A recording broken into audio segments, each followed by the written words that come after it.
Have you ever heard of a library where the books are actually people? That's the idea behind a human library. A simple but powerful idea. A way to connect people from different backgrounds, cultures, and worldviews through real conversations.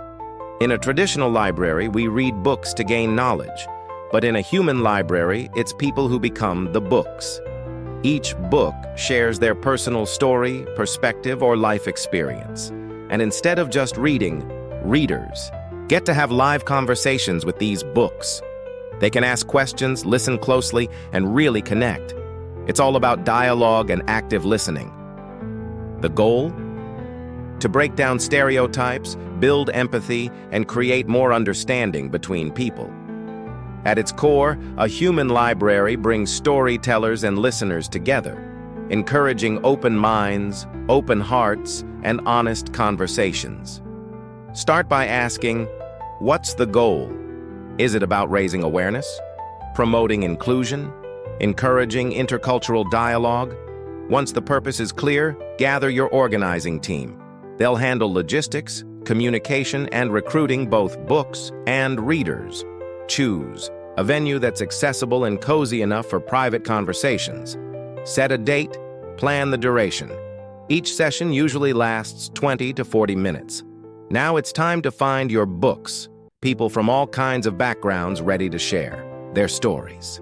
The more diverse your library, the richer the experience. Think about ethnicity, gender, religion, sexual orientation, ability, and unique life experiences. Make sure the books understand what to expect. They'll probably share their story several times, and every conversation will be slightly different. Depending on who's listening, share and support with the books the following steps. Understand how the event works. Reflect on their personal story, develop and shape that story with support. Create a title and a short synopsis. Design a creative. Cover define your needs regarding the creation of a safe space. Agree on terms around privacy, safety, and collaboration. Once recruited, your books need support and preparation. Start with a training session. This can be individual or in a group to help them feel confident, grounded, and safe. Focus on key elements like authenticity, confidentiality, and active listening. Guide them on how to shape their personal story in a way that feels meaningful and that creates connection. Help them identify the key moments, reflect on what they want to share, and structure the story in a way that flows. Talk about how to navigate sensitive topics and respond to difficult or unexpected questions from readers. It's important that they feel comfortable setting boundaries and recognizing what they are or aren't ready to talk about. Also, help them adapt their story to different audiences. A conversation with teenagers might sound different than one with adults or children, so the tone, language, and level of detail may need to shift depending on who's listening. Most importantly, help them see the value in their own experience. Their story matters, and sharing it can truly make a difference. Each book creates their own title and visual cover. The organizing team can help, but the final decision is always up to the book. Covers should never include photos of the person or their real name, unless they specifically agree to it. Still, the cover should spark curiosity. Just like with a real book, it should make people want to read more. Encourage imagination. Maybe they choose a butterfly to symbolize transformation, or a landscape that's part of their story. If the group agrees, the team can harmonize design elements like fonts and colors to make the full set of books look cohesive. If the event is open to the public, it's time to spread the word. Use social media, newsletters, community groups, schools, wherever your audience is. Highlight the diversity of the books and the fact that the stories are shared in first person. That's powerful. Invite people from different walks of life to join in. As for the readers, they should get clear info about the event. Have access book covers and synopses ahead of time if available. Accept the terms and conditions when signing up. Commit to showing up. No shows can leave books without readers. Be present, ask questions, and stay curious. Respect the space, the books, and the boundaries. Stay till the end. So every book has a chance to be heard. Share feedback after the event. It helps us grow and improve. Before the event, make sure all participants know these 5 golden rules: mutual respect and active listening, respect for the books and their privacy, respect the schedule, take care of the space and resources, be responsible and present during the entire experience. Let's talk about how a human library is structured and what makes it flow smoothly.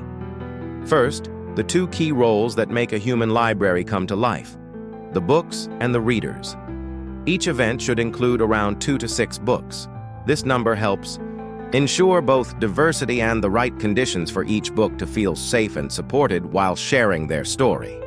For the books, a human library is a special moment, a chance to share life experiences with people who genuinely want to listen. It's not just about talking, it's about being heard. And that recognition of your own story, your journey, your voice, can be really powerful. Each book can have between 2 and 10 readers at a time. It is possible to go beyond that, but it's not recommended. Why? Because we want to keep the space safe and the conversation meaningful. A smaller group helps everyone stay engaged and gives space for a real dialogue, not just a one-way talk. Being a reader isn't passive. Readers are expected to commit to being present. Stay focused and fully engaged. Listen actively and with empathy. During the sharing, readers can ask respectful questions or connect what they're hearing to their own experiences. Still, it's important to remember that the main character of the event is the book. A human library usually lasts between 1:30 and 2:30, depending on the number of books and how many storytelling rounds are planned. Each storytelling round should last between 20 and 40 minutes. Less than 20 doesn't give the book time to unfold their story. More than 40 can become tiring. For everyone. Ideally, each book tells their story no more than twice per event. This helps them stay fresh and engaged and leaves space for breaks in between. The physical setup plays a big role in creating a safe and welcoming atmosphere. You'll need a few separate rooms, or one large space divided into areas for parallel storytelling, a private rest area for books, where they can breathe and recharge between rounds, any materials the books might need. Objects, images, projector, a table, whatever helps bring their story to life. Accessible spaces for everyone to participate equally, and if possible, a coffee break. It's always nice to have a space to chat, connect, and recharge. Assign 1 or 2 people to act as bookkeepers. They'll be your time managers, flow guides, and support team. Their job: welcome and guide participants. Manage the time slots and make sure readers are evenly distributed among books. Share ground rules for respectful conversation. Keep an eye on the energy of the space and step in if any issue comes up. Signal the end of each round gently, giving books time to wrap up. Also, it can be helpful to agree on a safety signal between each book and the bookkeepers, just in case the book feels uncomfortable or needs support during the conversation. Once the stories have been shared, the event isn't quite over. Now, it's time to reflect. To really understand the impact of a human library, it helps to collect feedback from everyone involved: the books, the readers, and the organizing team. Why? To understand what worked well, what could be better, and how the experience impacted those who took part. You can do this through simple questionnaires, and there are different ways to go about it. If you want to know how the event felt for participants, focus on their personal experience. If you want to measure learning or change, try doing a pre- and post-questionnaire. This gives you something to compare and track the transformation. And a good bonus can be, let readers leave personal written messages to the books, anonymous or not. It's a beautiful way to offer thanks, reflections, or even just a kind word. especially after such open and often vulnerable storytelling.